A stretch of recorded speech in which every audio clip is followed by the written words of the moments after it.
Before, when I'd worked in a nice private hospital, if someone had done something particularly boneheaded or exhibited poor nursing judgment, they'd have been asked, "Hey, where do you think you work at? County hospital?"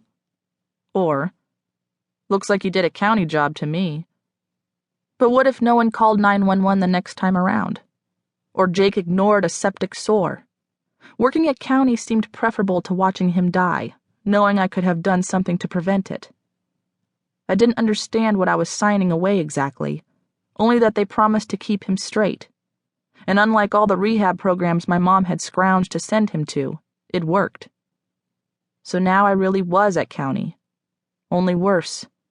Floor Y4 was for the daytime servants of vampires, sanctioned donors, werewolves, zombies, you name it. And purgatory for us, their staff. We were in the bowels of county, off the records and off the charts. I signed 40 things in triplicate, got special badge access to the special elevator. And when I took the special ride down, I found myself in an ominous hallway where my badge opened just 2 doors. One led to our locker rooms and bathroom. The second went here to Y4, an 8-bed intensive care ward, with an institutionalized appearance. Exposed ducts, dim lights, and where everything could use a fresh coat of a lighter shade of paint. Peeking over my flow sheet and into the room, I saw Mr. November at it again, this time kicking himself off the bottom bed rail. "Be still," I scolded. Reminded anew, he relaxed. That's the hassle with Versed. It's an amnesiac. On the plus side, it helps patients forget the horror of having an ET tube sit in their lungs, and a ventilator helping them breathe.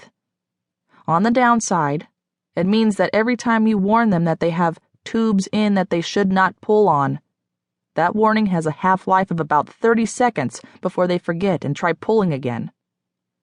"Meaty, any word?" I asked, as Mr. November switched gears and tried to reach his ET tube, 1 millimeter at a time. Meaty gave a negating grunt.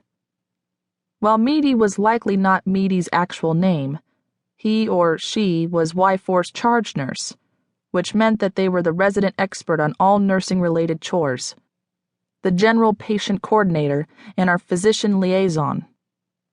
With an androgynous face and an abdominal drape that almost reached the floor, Meaty brought scrubs from home to accommodate his or herself. The bathroom in the locker room wasn't sexed, and I hadn't had the balls yet, metaphorically, to ask. Frustrating as it wasn't Meaty's fault the doctor hadn't called back. They probably wouldn't ever call back, and Mr. November would be squirrely all night. Damn. I flipped through the nursing chart to write another note on the restraint form, choosing restless and continually pulling for Mr. November's past hour of activities. Too bad there wasn't a form for my opinion on the state of things. I would have written bleak and undersupported by other hospital staff. I hoped the call had woken the doctor up.